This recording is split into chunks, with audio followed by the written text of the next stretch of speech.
Welcome to our channel K K knowledge. आज आपण अपूर्णांक हा घटक अभ्यासणार आहोत. तर अपूर्णांक म्हणजे काय? पूर्ण संख्येचा एक भाग दर्शविणारी संख्या म्हणजेच अपूर्णांक होय. मग हा अपूर्णांक कधी वापरतात? तर जेव्हा एखादी वस्तू किंवा संख्या समान भागामध्ये विभागली जाते आणि त्यातील एक किंवा अधिक भाग दाखवायचे असतात तेव्हा अपूर्णांक वापरतात. अपूर्णांक दोन भागांचा मिळून तयार होतो आणि ते दोन भाग असतात छेद आणि अंश. मग या अपूर्णांकाचं सर्वप्रथम आपण वाचन पाहणार आहोत. या अपूर्णांकाचं वाचन किंवा लेखन कसे करतात?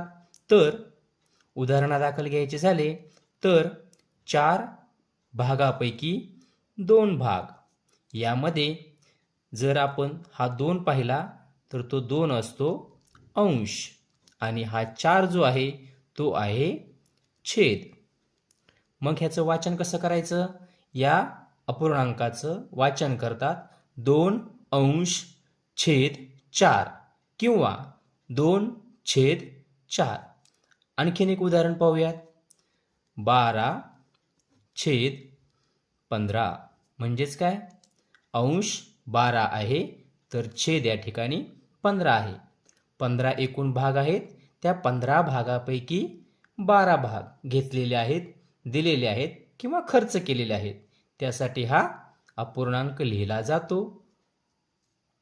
त्यानंतर या अपूर्णांकाविषयीच आपल्याला काय सांगता येईल? तर अपूर्णांकातील छेदस्थानी असलेल्या संख्येमुळे वस्तूचे किती समान भाग आहेत हे समजते. तर अंशामुळे त्यापैकी किती भाग घेतले ते समजते. उदाहरण घ्यायचे झाले तर छेदामुळे काय समजते? वस्तूचे किंवा त्या संख्येचे किती एकूण भाग आहेत ते समजते. एकूण भाग 20 आहेत. त्या 20 भागापैकी आपण घेतलेले आहेत 4 भाग, म्हणजेच तो अपूर्णांक झाला 4/20.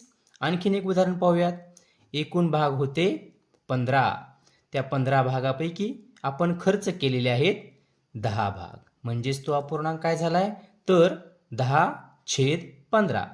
10 या ठिकाणी अंश आहे तर छेद 15 आहे.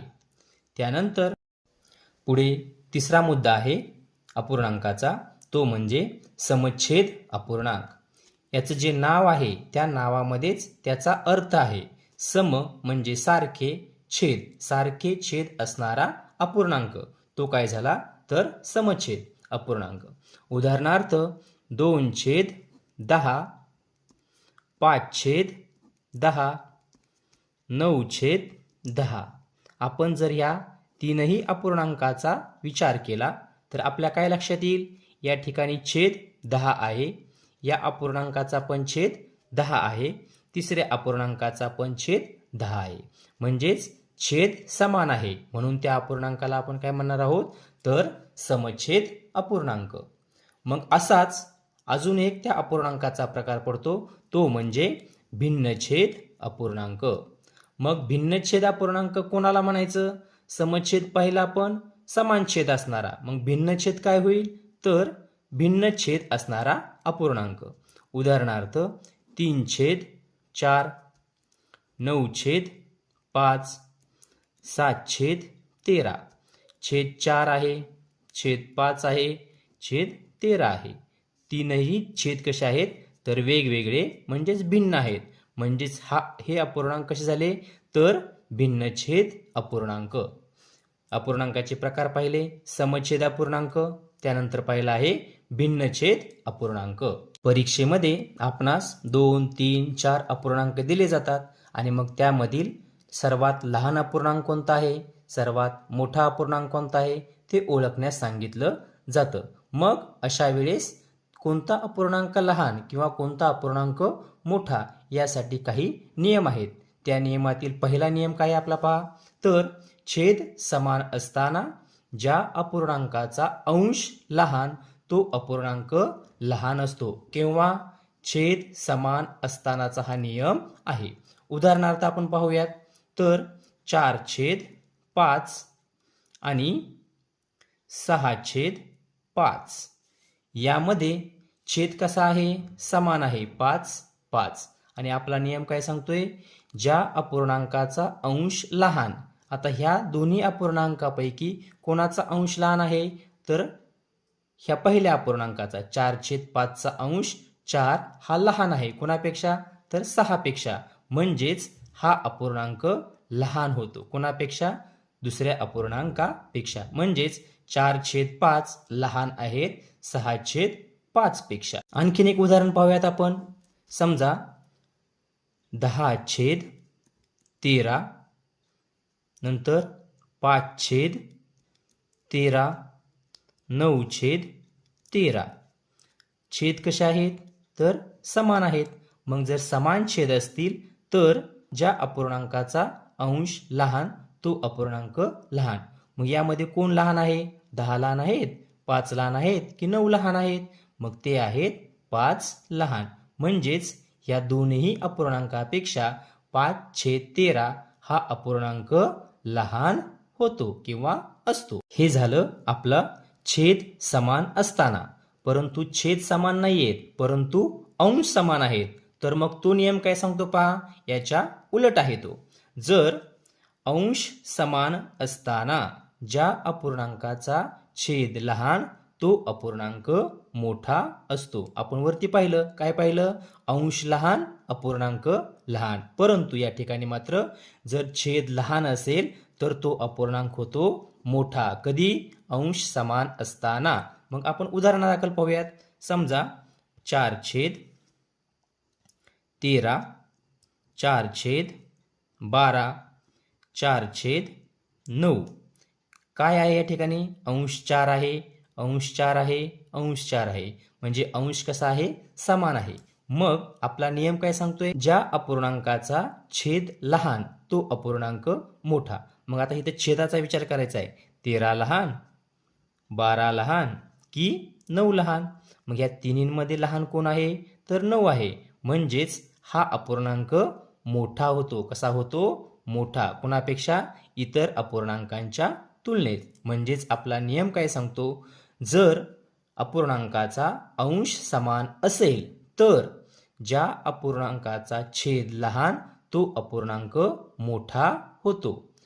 छेद समान असताना आपण पाहिलं, अंश लहान अपूर्णांक लहान. मात्र अंश समान असताना छेद लहान अपूर्णांक होतो मोठा किंवा असतो मोठा. आपण पाहिलं की छेद समान असतानाचा नियम काय आहे, अंश समान असतानाचा नियम काय आहे. परंतु जर अपूर्णांकामध्ये अंश व छेद दोन्ही भिन्न म्हणजेच वेगवेगळे असतील, मग त्या अपूर्णांकाची आपण तुलना कशी करायची.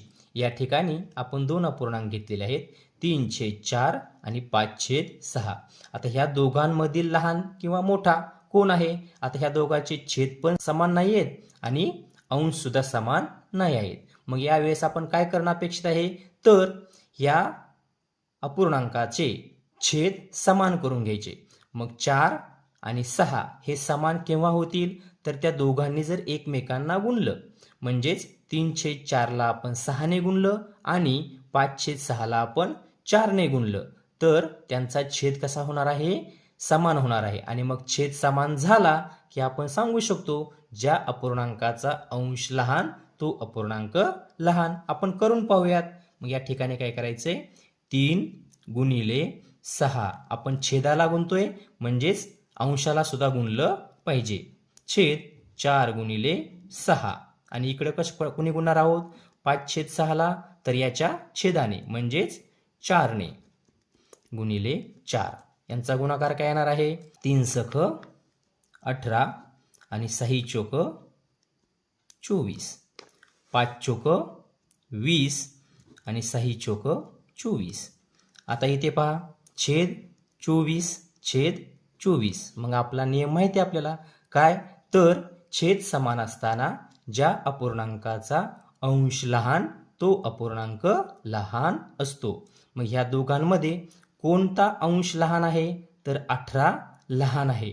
म्हणजेच हा अपूर्णांक लहान होईल 20/24 पेक्षा. आता एवढा वेळ नाही आहे आपल्याकडे. आपण परीक्षेच्या वेळेस काय करायचं आहे, तर मी तुम्हाला एक या ठिकाणी सोपी पद्धत सांगतो.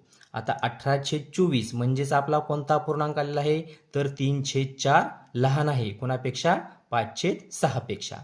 आता दुसरी एक पद्धत कोणती आहे आपण या ठिकाणी तेच अपूर्णांक घेऊयात 3/4 आणि 5/6 आणि अशा वेळेस काय करायचं आपण तर या ठिकाणी तिरकस गुणाकार करायचा. परंतु तिरकस गुणाकार करत असताना पहिल्या अंशाने दुसऱ्याच्या छेदाला गुणायचं आणि पहिल्याच्या छेदाने दुसऱ्याच्या अंशाला. मांडणी करताना मात्र पहिल्या अपूर्णांकाचा अंश आणि दुसऱ्या अपूर्णांकाचा छेद यांचाच गुणाकार करायचा आहे. 3 सख 18 4 पंचे 20 आणि गुणाकार त्या त्या अपूर्णांकाच्या खाली अशा पद्धतीने मांडून घ्यायचा. आता 18 लहान की 20 लहान तर लहान आहेत 18 म्हणजेच आपला 3/4 हा अपूर्णांक लहान आहे कोणापेक्षा 5/6 यापेक्षा. म्हणजे छेद समान करा अंश समान करा किंवा असं न करता आपण अशा पद्धतीनं तिरकस गुणाकार करून कोणता अपूर्णांक लहान आहे किंवा कोणता अपूर्णांक मोठा आहे हे सहजपणे ओळखू शकतो. लहान मोठेपणा ठरवतानाच आपण अजून एक नियम पाहू या ठिकाणी.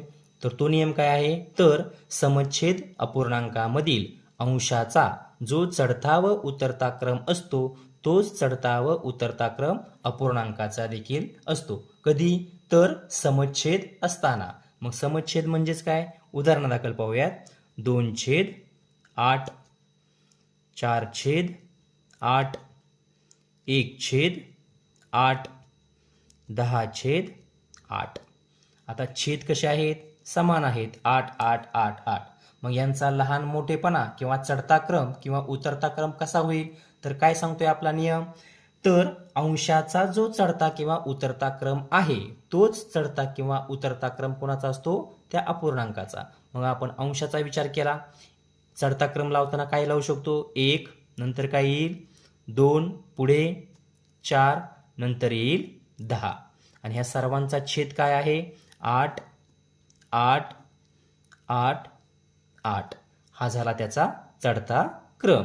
उतरता क्रम सुद्धा तसाच लावू शकतो मोठी संख्या छोटी संख्या छोटी संख्या तोच त्या अपूर्णांकाचा देखील उतरता क्रम असणार आहे. या अशा प्रकारच्या जर नियमांचा आपण अभ्यास केला आणि थोडं लक्षात ठेवलं तर परीक्षेमध्ये येणारे जे प्रश्न आहेत की लहान अपूर्णांक ओळखा मोठा अपूर्णांक ओळखा अपूर्णांकाचा चढता क्रम लावल्यास दुसरा अपूर्णांक कोणता येईल अपूर्णांकाचा उतरता क्रम लावल्यास शेवटचा अपूर्णांक कोणता येईल हे आपण अगदी सहजपणे या ठिकाणी सोडवू शकतो. त्यानंतर आपण पाहणार आहोत अपूर्णांकाची बेरीज आणि वजाबाकी. आता आपण ज्या पद्धतीनं नैसर्गिक संख्यांची बेरीज आणि वजाबाकी करतो त्याचप्रमाणे अपूर्णांकाची बेरीज आणि वजाबाकी कशी करायची ते आपण पाहूया. त्यातला पहिला प्रकार आहे तो म्हणजे छेद समान असताना. अपूर्णांकाचा छेद समान आहे उदाहरणार्थ पाहूया 2/5 अधिक 3/5. छेद कसा आहे समान आहे तर या अपूर्णांकाची बेरीज करत असताना जो छेद आहे तो छेद तसाच लिहायचा तो म्हणजे एक वेळा. जरी दोन अपूर्णांक असतील तरी आपण तो छेद एकदाच घेणार आहोत आणि अंशाची मात्र या ठिकाणी काय होते बेरीज होते म्हणजेच 2 अधिक 3. मग 3 आणि 2 होतात 5/5 म्हणजे त्यांची बेरीज कशी केली फक्त अंशाची बेरीज केली छेद मात्र एकच वेळी लिहिलेला आहे. आणखीन एक उदाहरण पाहूयात आपण 9/15 अधिक 3/15. या ठिकाणी काय छेद 15 आहे तो समान असणारा छेद एक वेळेस लिहून घ्यायचा आणि अंशाची काय करायची बेरीज 9 आणि 3 12 म्हणजे उत्तर किती आलेलं आहे 12/15. हे कधी तर छेद समान असताना. परंतु जर छेद भिन्न असतील तर काय करायचं ते आपण पाहूया.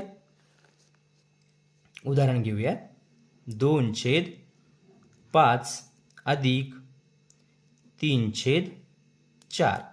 वरती पाहिलं आपण छेद समान होते या ठिकाणी मात्र छेद कसे आहेत भिन्न आहेत म्हणजेच वेगवेगळे आहेत. मग ह्या भिन्न असणाऱ्या छेदांच्या अपूर्णांकाची बेरीज कशी करायची तर ते पाहूयात. त्यासाठी काय करणं अपेक्षित आहे अगोदर, तर याचा छेद समान करून घेणं गरजेचं आहे. आणि ह्या दोन्हींचा छेद कधी समान होईल, जेव्हा त्या छेदानं एकमेकांना गुणू. म्हणजे ह्या 5ला 4ने गुणलं आणि ह्या 4ला 5ने गुणलं की ऑटोमॅटिक त्यांचा छेद कसा होणार आहे, समान होणार आहे. मग ह्या छेदाला गुणतोय म्हणून आपण कुणाला गुणणार, अंशाला सुद्धा गुणणार आहोत.